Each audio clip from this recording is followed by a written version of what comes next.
Hey, it's Chase from Sorcery Contested Realm, and in our Community Spotlight series, we're going to be focusing on the faces and places that make up the realm itself. Now, today's guest is Adam Ray, who you may know as Zalem from the official Discord. He's been a longtime playtester and supporter. He's also the proprietor of Games Ahoy in Colorado, and you may have seen him in some of our Gen Con coverage as he was a finalist in our tournament event there. Now, he's going to be talking to us a little bit about the mindset he brings to playing sorcery, and we're excited to highlight a variety of opinions, views, and personalities as we go through the rest of the series. So with that being said, Adam, thanks so much for joining us. I'm happy to be here. So why don't you introduce yourself a little bit and tell us about your history as a player when it comes to Sorcery Contested Realm? My name is Adam Ray. I'm the owner of Games Ahoy in Colorado. We've been open for 11 years now, and we've been doing anything from video games to tabletop TCG, collectibles, plush for years. And originally, when I found out about sorcery, I was a little skeptical because I've never done a Kickstarter before. But when I saw the artwork and the classic magic design in the way that the minions interact with each other on the board, I was sold almost immediately, and I jumped into the Kickstarter. And I remember thinking to myself, should I invest only a little bit, just in case it goes south? And then thinking, you know what, screw it. Like, it just looks so awesome. I'm going to go all in. And so I got the Innkeeper pledge plus more, and I just bought as much as I could. And yeah, I'm happy I did. And so I guess you could say because I invested so much, I really wanted to follow along in the beginning with the development of the game. And I joined the Discord community, and I saw that the people working on the game, the developers, were very in tune with the community, and were very interested to hear what the community had to say about gameplay elements and even reception of the game in the public eye. And so I realized that I could become a tester, and I didn't realize at that point how much I would get involved. I just wanted to check out the game, do a little testing, maybe give a little advice here or there, or my thoughts rather. And I don't know, I got addicted. Like so many other people, I got addicted to sorcery. I was I was playing day in and day out, hours and hours every day for months. And I just like I'm actually a video gamer first, and TCG, tabletop second. And I just put down all the video games. I put down everything. I even ignored my stores, my responsibilities in the stores to play sorcery. This is actually an And intervention we're having here. It's not a... yeah, so I don't know. It got its hook in me, and yeah, you couldn't see it, but the hook was there. Well, And yeah, I just never looked back. I could not put it down, and so from then on, I was super excited about the prospects of competitive events. I come from Magic the Gathering. I hate saying this. I I very nearly went pro in Magic the Gathering. I wish I could just say I went pro, but literally I made one play mistake in the finals at a regional Pro Tour qualifier in California, and I never made it to Kyoto, Japan, for the Pro Tour. But I was close. I dedicated a lot of time to Magic, and after that, I realized I'm just done with Magic. It takes too much time, and I don't like the direction Magic the Gathering is going. But when Sorcery popped up, man, I jumped in, and so I come from a competitive TCG background.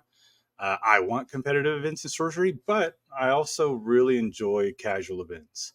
I really want there to be 4-player mode. Hint, hint. Chase, Eric, the guys.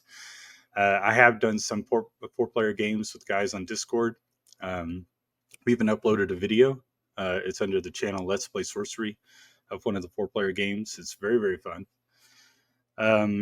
But yeah, I was very excited whenever Ira started the Sorcery League, and um, in that Sorcery League, I went undefeated, and I won first place in that first league. And since then, we've had two more, or we're on the third league now. And the second league, I kind of took it easy, just playing a different avatars, seeing how far I could get with Enchantress. This third league so far, I went back to the Avatar of Earth, which is what we'll be talking about today. And I am currently 8-0 in that league, undefeated. And so, yeah, that brings us to this moment, talking about the deck. And I'll hand it over to you. All right. So, there's a lot of cards, right? 403 cards in the alpha set. There's a lot to take in, especially if you're a new player or new to TCGs. And so you've been collecting your cards and you sit down, you want to make some decks, and it can kind of be overwhelming. So before we actually even jump into your specific deck here, are there any key things that you keep in mind when you sit down and set out to create a deck to play? Are there certain basic foundational principles that you try and build around? Yes, I would say first and foremost, avoid little little 2-power or 1-power creature or minions, unless they have some sort of special effect, Genesis effect that lets you search for a card or deal damage. Like the Violent deals damage when it comes into play. Highland Princess lets you search for an artifact with a converted mana cost 1 or less. Apprentice Wizard and Land Surveyor are really good cards because they let you draw a spell and a sight, respectively. And other than that, one of the main problems that I ran into early on playing Sorcery was finishing games. Um, you can have an awesome deck that gets your opponent to death's door and not have any spells to finish the game, and you end up giving them so much time they can just flip the game around on you and end up beating you just because you took 5 or 6 turns to deal that final death blow on death's door, because you didn't have a lightning bolt, fire bolts, grapple shot, rolling boulder, uh, even the ballista, just something that can deal direct damage uh, and doesn't care about blockers being in the way. So if you have a plan to finish your opponent on death's door in your deck consistently, that actually goes a long way. That's a big mistake that new players make, especially when they're trying to play with something like Devil's Egg. They'll make a control deck with Devil's Egg. It reduces your opponent's life by 1 point every turn, your turn and their turns. And then, you can get your opponent's life to 0 with that. But then you have to have that final, once they get to death's door, you have to deal direct damage to their avatar. And you have to be ready to do that. You have to have spells in your deck that are ready to do that. You can play with Common Sense in your deck to search for fire bolts or lightning bolts so you can get that direct damage spell more consistently. But yeah, things of that nature. You also want to be prepared for 5-power minions. That's probably an easy thing to forget for a lot of people. 5-power minions are very popular in any Earth deck, whether it's the Failing, and you can see some here. You're showing the deck list here, right? Yep. So you have a Pudge Butcher, Dalcian Phalanx, Atlas Wanderers. These are 5-power minions that come out, and Rolling Boulder is not going to kill them. Lightning Bolt won't kill them. Fire Bolts won't kill them. You need to be ready with something like Infiltrate, Chaos Twister, a Berry. If they're on land, or if you're playing a water deck, you need to make sure and play with Drown or Fey Changeling. Or now, what is it? A Polymorph is out now. Polymorph can be your friend. It's when you're playing water, your avatar's probably not moving around a lot. So Polymorph requires you to be nearby the minion. So it might not be the best to run two of unless you're in Pathfinder or something like that. But just being ready to deal with 5-power minions, whether it's Poison Nova or Death Dealer, is a popular go-to. You have to be ready to do that. So, so building decks, yes, those are all important things. If you are familiar with other TCGs, you also want to focus on your mana curve a little bit. This game, it's not as important depending on what avatar you're playing. So I still think it's very important. Like, you don't want to fill your deck with a bunch of 4 drops, and that's all you have in your deck. You definitely want to be doing something on turn 2 and turn 3.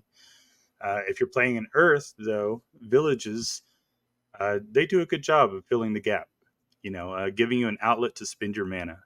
Right now, there aren't a whole lot of mana sinks in the game.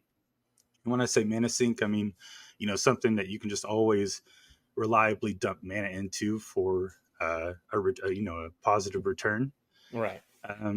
So it still is important to have a solid mana curve. But if you're playing with cores, Onyx core, Aquamarine core, Ruby core, um, if you're playing with Philosopher's Stone, if you're playing with the mixes, the 4 elemental mixes, then that the curve it just doesn't matter as much. If you have reliable mana ramp or mana fixing, then you can pretty much always have something to do on your turn and reliably use your mana efficiently with only wasting like 1 or 2 here or there. But yeah, other than that, I think those are the big major factors. I can't reiterate enough to always make sure you have a way to kill your opponent once they're on death's door. I would say that is the most important thing that you need to remember. So for the minions that you choose here, then, so you're saying that you prefer to go towards, higher powered minions, right? Typically, 5 being that sweet spot, and we've got things from root spiders, autumn unicorn, royal bodyguards. So you filled this in. And so what I'm hearing then is the Yeah. general strategy is that once you've got these in your deck as your foundational forces, then you obviously have your spells to get Death's Door finished off, but then you're using things like Humble Village, and you're really looking towards your sites to be the padding then. So because you're foregoing those lower cost minions, you're gonna be making up that cost with your Earth sites. Right.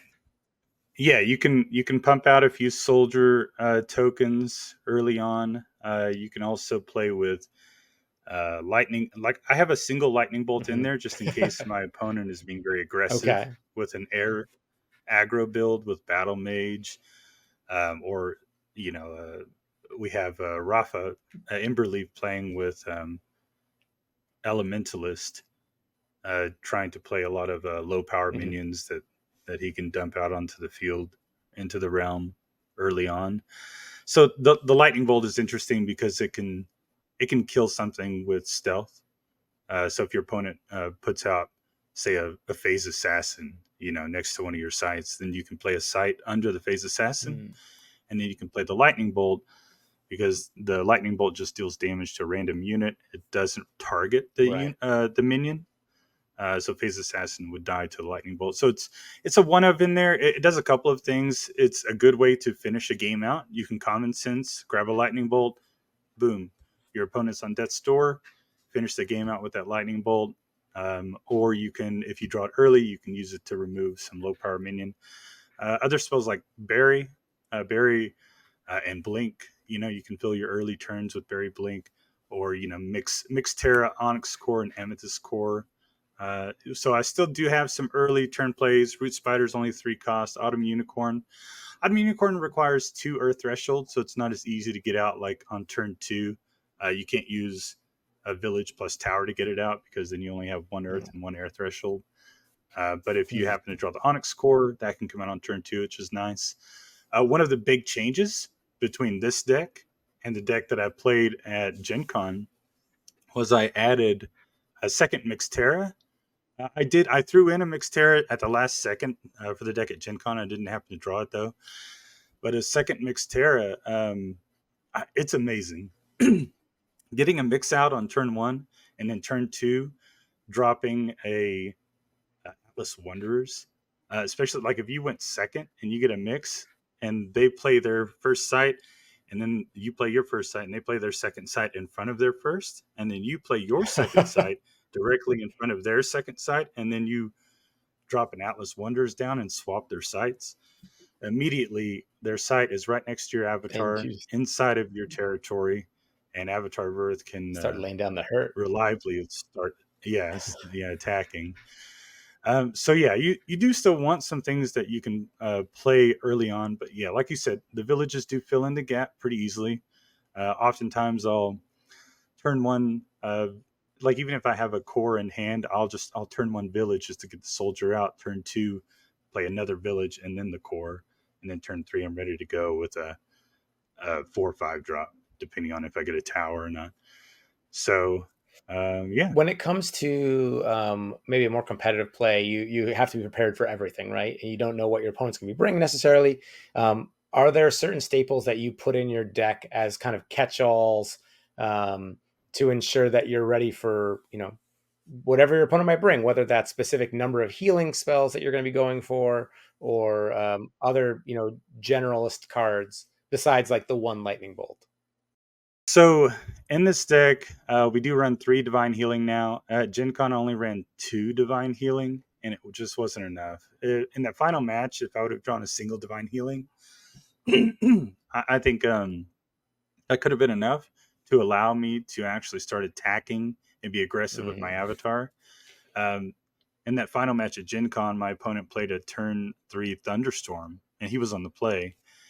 And so that Thunderstorm dealt 9 damage to me because not a single soldier was lucky enough to draw one of the strikes. And or maybe that soldier was very lucky. you were so lucky. I was not lucky enough for a soldier to draw a strike, I guess. And so since my life was so low right out of the gate, from 9 damage on a Thunderstorm, I couldn't even attack him on his site for fear of the Nimbus Gen being played right on my head and him discarding cards to deal 3 damage per card. But if I had Divine Healing, I would have been able to play Divine Healing and start attacking his side in a much safer environment. So Divine Healing is extremely important in Avatar of Earth. I started with 1, then I went to 2, now I'm at 3. You have to play with 3, especially since, in my opinion, the number 1 deck to beat Avatar of Earth is Fire Air. Whether it's Death Speaker or Seer, or we have one of the Discord community members, Zach Attack, trying out Pathfinder with Fire Air now. Fire Air, now that it has Infiltrate, which is a 4-cost spell that allows you to take control of one of your opponent's minions and give it stealth.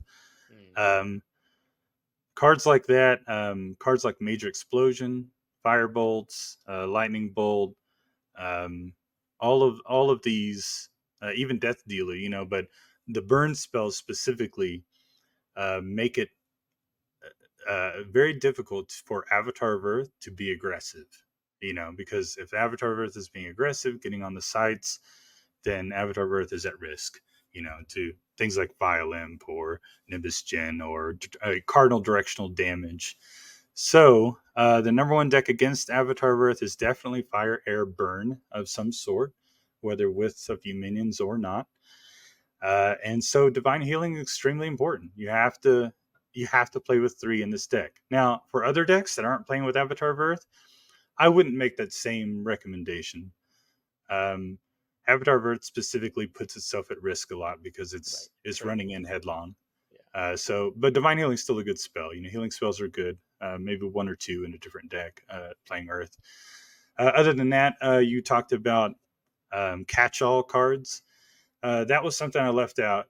When building decks, it is important to play cards like Earthquake or Major Explosion or Poison Nova, which can deal 1 damage to everything around the caster, and that's lethal damage, so it will immediately kill everything around all minions around the caster. Death Dealer, destroy all minions in the realm. So catch-all cards in this deck that I'm playing here, I'm playing with 2 Earthquakes. Earthquake is an amazing card. It not only can bury minions in a 2x2 region, but it can rearrange those sites in the realm so that my avatar is in a better position to start doing more damage, because I can put my opponent's site inside of my territory surrounded by Earth sites. And I don't know if we even mentioned this, but as a reminder, Avatar of Earth gains +1 power Oh, for right. each Earth site nearby.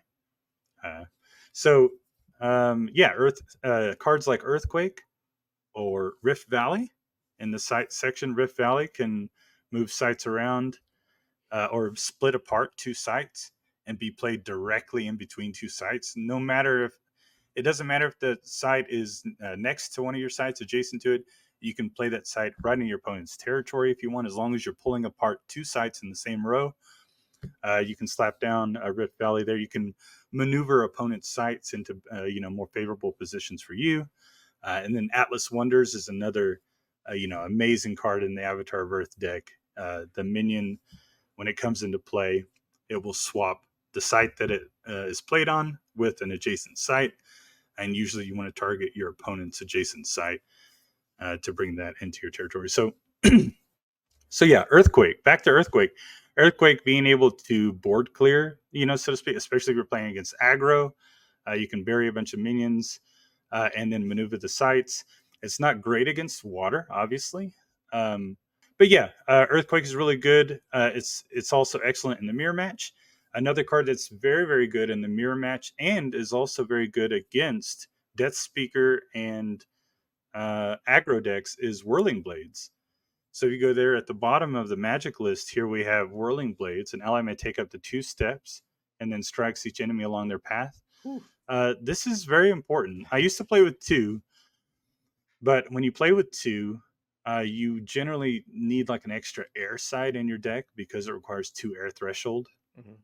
At Gen Con, I almost lost a game or 2 because I drew too many air sites and not enough earth sites. So even though 2 Whirling Blades is exactly what I want in the deck, I did have to cut back.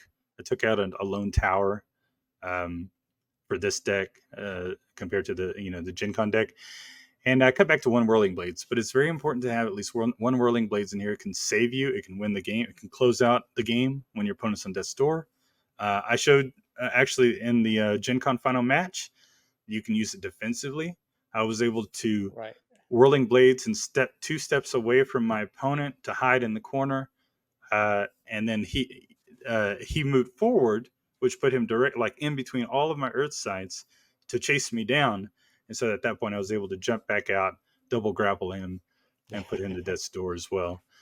So Whirling Blade is very important at clearing out small minions, closing out the game when your opponent's on death's door. Hold up a couple of steps away, and it can actually, with your Avatar of Earth, especially in the mirror match, Whirling Blades can just turn the tables completely. Your opponent has 2 5-power minions out, and both players are playing Earth. You Whirling Blades your Avatar through 2 5-power minions and their Avatar, killing 2 minions and dealing 5 or 6 damage to their face, and then you get to attack after. It's too powerful not to play with. Fair enough. And then I'm noticing, so you have Whirling Blades, Blink, Grapple Shot. These are all, things that'll help you move, and in some cases also do strikes, which is great for your avatar. Now, if you're, it's one thing to look at a deck like this, and even hearing you talk through it, and then someone who maybe doesn't have as much experience like piloting the deck, they sit down with it. It's like, oh, I got all the right cards, but like, having a list of a deck and being able to pilot it are like 2 different things. I Right. know the game state is always changing, and part of the fun of playing these games is that you build up experience and develop mastery, and you learn like how to play the deck. But in general, here, are there any like kind of general rules you follow? Like, people Yeah. say, hey, you got to be more aggressive with your avatar, and at the same time, you're talking a lot about rearranging sites onto your side of the board and not necessarily going and hunting on their side of the realm. Right. Um, Yeah. do you You try really and hang in your back line until you start dropping earthquakes, or how do you approach, when is the time to go forward? I know right. board state specific, but just in general, do you have an approach to that? Yeah. So if we want to tackle that last bit there first, um, the general approach is if your opponent is playing Earth, then they are pumping your avatar, then you want to get extremely aggressive right away. You want to start getting in there and finishing the game out quickly, because every single one of their earth sites is beefing up, your avatar. Now, if you're playing against only fire air, they don't have earth, it's a little bit more difficult to be as aggressive at the start of the game.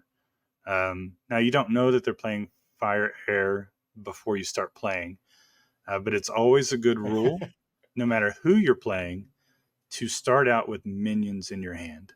So you'll notice there are only 16 minions in this deck. It's a 40 card deck. 16 might sound like a lot in the 40 card deck to some, but it's actually not. A lot of times you'll open your hand and you won't have any minions, and you'll mulligan all 3 cards and you still won't get any minions. That's an unlucky, start. And that's what happened to me in the finals at Gen Con. It is important to try to get, I always want to get a 4 cost or 5, a 4 cost minion on turn 3. 4 cost minion on turn 3 is the ideal start, because you can village tower and play your 4 power or whatever, windmill, village. I'd love to start with a village and then windmill. Usually I'll put a windmill down and I'll blink my avatar forward just so he's in a better position. You don't really want to play common sense on turn 2. This is something I made a mistake with at Gen Con, which and why is that? I knew not to do. You don't want to play common sense on turn 2 because you never know what you'll need. It might be tempting to common sense for a grapple shot, right? Because grapple shot is another kind of a catch-all card. You can remove other minions with it. You can deal damage with it. You can close out the game with it. But you just don't know if you're going to need removal. You don't know if you'll need Dispel to get rid of a Thunderstorm on turn 3. That was a huge mistake I made. If I hadn't wasted my common sense, I could have. Thank you for sharing your experiences so that we can learn. Yeah, these are mistakes that I made, and I knew not to do these things. I just did them anyway. I'm a failure. No, what are you talking about? We're early on. You're building your experience, and we're all learning with you. Yeah, but yeah, just you don't really want to play your common sense on turn 2. A lot of times, later in the game, when you would actually play the card that you ended up pulling with common sense, a lot of times you can't really play anything else. So like if you turn 2 common sense for a grapple shot, later in the game when you have 5 mana and you play grapple shot, most of the time you don't have another 2 cost spell in your hand to play. So you end up just not using that mana later, as opposed to not using it on turn 2. Just because you don't have anything to do on turn 2 doesn't mean you just automatically play your common sense, because you can pretty much count on later having 5 mana to common sense grapple shot, or a common sense blink, or a common sense overpower, common sense dispel. You don't have to be in a rush to play your common sense. If you have an extra common sense, then sure. I think at Gen Con I was playing with only 2 common sense. I brought that up to 3 because I knew over time people are going to start playing more fire air. They're going to be playing with thunderstorms more. I want to make sure that if I do get a turn 3 thunderstorm on my head again, that I'm ready with the common sense to grab my dispel. I only play with a single dispel because 2 dispels is just too much in a deck that doesn't draw a lot of cards. If you're not drawing a lot of cards and you end up drawing 2 dispels that are clogging up your hand, and you're playing against an opponent who just does not care that you have dispel, like an opposing Avatar of Earth, then it'll just cost you the game. So only play with 1 there. But yeah, you never know if you'll need common sense for a berry. I also reduced the number of berries in the deck. I only have 2 now, partially because grapple shot. Usually, like if I want to play a berry on my opponent, then usually because the berry requires the target to be on land to do anything. Usually, you're playing against Earth. Usually if you're playing against minions, you're playing against Earth. Right. So at that point, grapple shot can do the same thing. Grapple shot is removal. Now berry can hit artifacts, but I've swapped out a berry for another common sense. So if I need to grab berry, I can. If I need to grab the spell, I can. And it's just a little bit. I think it's more reliable when it comes to like finding the answers that you need in the moment. Makes sense. Barry also doesn't do anything against water decks or burn decks. And honestly, even against Death Speaker, Barry is kind of a dead card unless you're hitting one of their cores, because a lot of their minions are just small, cantrip minions. They just come into play, draw a card, come into play, deal damage, 2 damage to Violent. And just casting a berry, spending a turn to cast a berry on a 1 power, 2 power minion that already gave your opponent value, is just not a good idea. Well, so then I have a question here in your sideboard. I'm seeing 2 Shield Maidens and then the 3 Dapperel Vampires. Why those on your sideboard? Are Shield Maidens really kind of, aren't they sort of falling into the sort of statements you're making earlier about maybe avoiding those lower cost minions? And is the 1 damage reduction really that big a deal? Right. Yeah. So the sideboard, I would say, is not tested as thoroughly as the main deck, because the sideboard currently only comes into play whenever we're playing top 8 games in the league. But right now, I have 2 Shield Maidens in the sideboard to swap in for and take out the Root Spiders, and this would be against a burn deck. So if my opponent is playing Poison Novas, the Root Spiders aren't going to. If my opponent is playing a burn deck, the Root Spiders aren't going to do anything. The Root Spider goes under the site and disables everything above it, all other minions above it.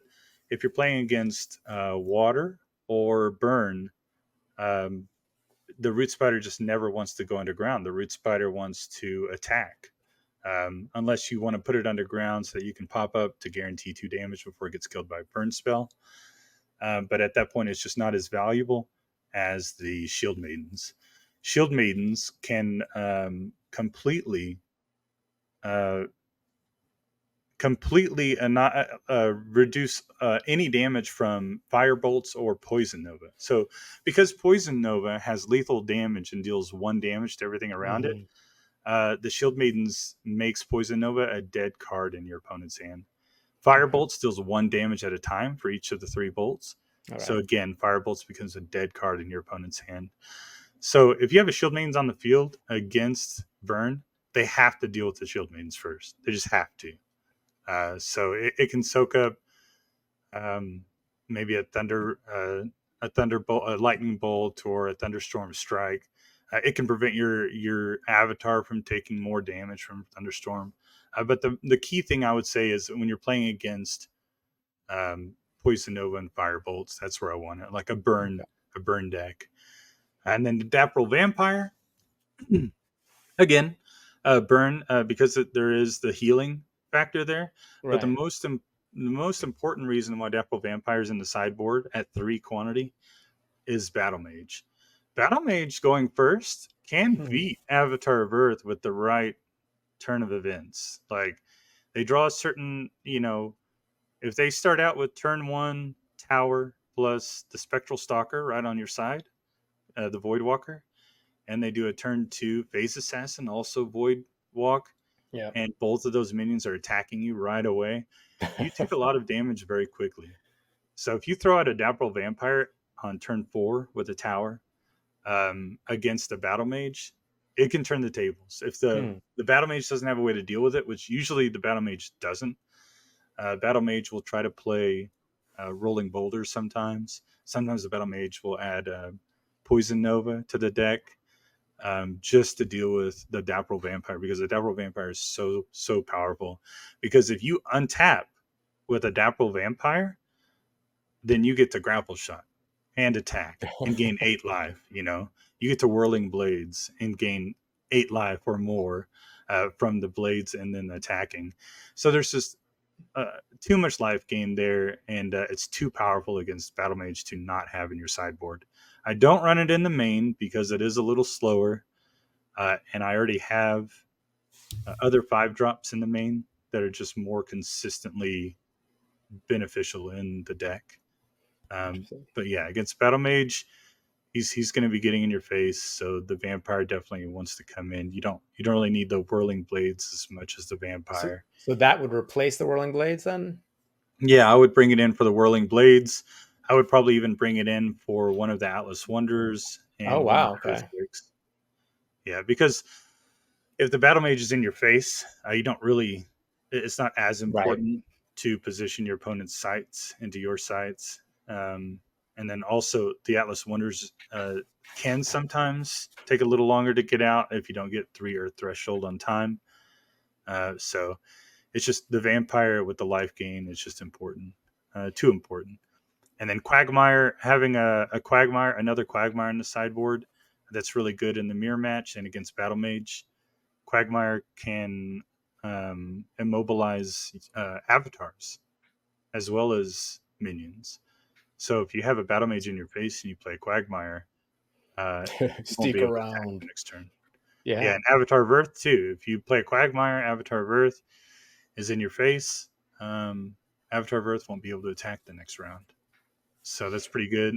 It's kind of a toss up between Holy Ground and Quagmire. I don't like Holy Ground. I play with a single Holy Ground just for the burn matchup. I don't like Holy Ground against Battle Mage or Avatar of Earth because sometimes it will heal your opponent as well. Right. And then the sinkholes in the sideboard, those are for a specific type of fortress deck that plays with a lot of gnome hollows. So, like if you're playing against a control deck that is playing Earth, Yeah. yeah, if you're playing against a control deck that's playing Earth, you can actually afford to take out one of your Earth sites. You can afford to take out maybe even 2 of your Earth sites, or maybe you take out Whirling Blades and an Earth and one of your air sites, just so you can play Sinkhole, so you can destroy your opponent's Gnome Hollows to get them out of the way, or you can destroy, say, a free city, or if your opponent's playing the Roots of Yggdrasil. The Roots of Yggdrasil is a new. It's a card that was just brought into the format with the release of Alpha, and an opponent playing Sinkhole and Roots of Yggdrasil can set up the game in such a way that they benefit from destroying their own roots and destroying everything in the realm, and then taking their turn with all that mana and play a site that turn and then put you at a disadvantage pretty heavily. So if you have Sinkhole and you can early on destroy their roots or their Sinkhole, then that's Mess with the very, tempo. very powerful, Yeah. for you. Yeah. And then the bedrocks for the same reason. The bedrocks, they're really good against water, but they're also really good against that Yggdrasil Sinkhole combo. Oh, okay. Um, so yeah, water can be a weakness for Avatar of Earth But then you're decks. just trying to rush it Um, and do as much damage as fast as possible to, yeah, yeah, just get in their face. Hmm.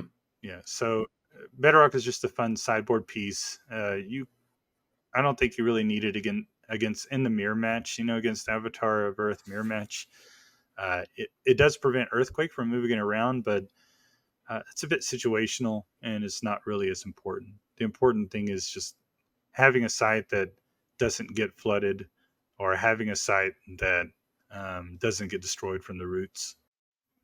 Well, we'll link this in the notes for this video if you want to go check it out. And it's really fun to see you take sort of a competitive mindset towards deck building in Sorcery Contested Realm. And thanks for walking us through how you might pilot or what the thought process behind these Of cards course. are. Um, especially for people jumping in, it can be pretty daunting. So breaking it down like this is really helpful. Are there any ways that people can connect with you in the community or folks that you'd want to Yeah, you shout can out? connect with me on Discord. Uh, like Chase mentioned at the beginning, my name down at the bottom. I'm Zalem on Discord.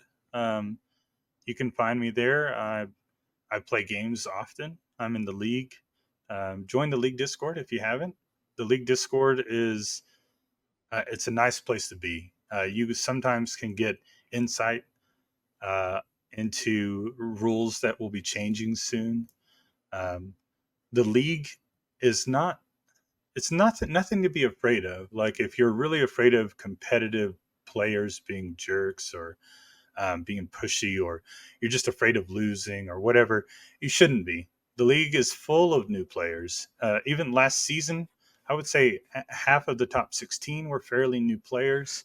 Everyone's, for the most part, casual, even though there are prizes on the line. You can have a lot of fun in the league. And we're all pretty chill there. For the most part, we just want to have fun playing sorcery, and that's the best place to pick up games and test your skills and test your decks. So you shouldn't be afraid to join the league. Please join. And you can join at any time, even in the middle of the league. If you get in at least 6 games, you enter into participation prizes. If you play 8, then you can be considered for the top 8, depending on how well you did with your record. But yeah, that's a fun place to be. Yeah, you can find me there. I'm usually in the rules channel, or you can DM me. That's fine too. There are a lot of other players in the community that are more than happy to help as well. Hane. Hane is a pillar of the community. I'm sure a lot of you are familiar with him and his YouTube videos at the Wizard's Den. There are others like Jesse, who have been playing for a long From the time. Winning Agenda. Mike, yeah, from Winning Agenda. And there are too many players. CJ's been playing. He was a judge. I could sit here forever listing off, all the players, like Zach Attack and Will and all these people. Anyone with a yellow name pretty much has been around for a while, and you can ask them for help as well. Now, as far as future events, in-person events, I would like to plug my convention coming up. So I own 3 stores in Colorado called Games Ahoy, and we have a convention that we've been doing every year, except for a couple of years during COVID. This will be our 6th year. This is VinCon 2023, VINCON, and it's a lot of fun. We have mostly video game related events and carnival games and live music, and vendors are there. We have swap meets, but we also just introduced tabletop gaming, and this year we are planning to do some beta sorcery events. We want to do limited and also constructed potentially. We'll have to see how much interest there is in constructed, with beta just coming out. But I believe we do want to do some constructed for sure, or limited for sure, and then possibly constructed events. That'll be October 14th and 15th, and you can go to vinconcolorado.com or facebook.com/VinConColorado if you want to check out more about the event. But other than that, I don't know of any in-person events coming up. Do you know of any, Chase? I think we have a lot of people that are planning on doing launch events around early October when beta releases. And so if people head on over to the Sorcery official Facebook page or our Discord channels, you can connect with us on our socials and with the larger community. And I'm sure people can help you get plugged in on something that's happening locally, or go to SorceryTCG.com and check our store locator and just see if there's a store nearby you that's got sorcery, and just reach out to them and say, hey, I want to play, and how do I get involved? Letting your local game store, your LGS, know that you are interested in sorcery. You as a community member, you have to let them know that you're interested. Try to get some friends interested in it. Let the store owner know that if they carry sorcery, then you'll be a buyer. And also, don't be afraid to look into beta pre-orders at your local game store. There are many ways to order beta online right now, a couple of ways. But the local game store, a lot of them, they could have beta as well. That's something that we have. We have beta. We're doing beta pre-orders at Games Ahoy. And if you're interested in that, you can send me a message on Discord to find out more. Well, Adam, thanks so much for joining us. I hope we get to talk to you again in the future about some the evolution of your decks. And in the meantime, folks, thanks for tuning in, and good luck contesting the realm.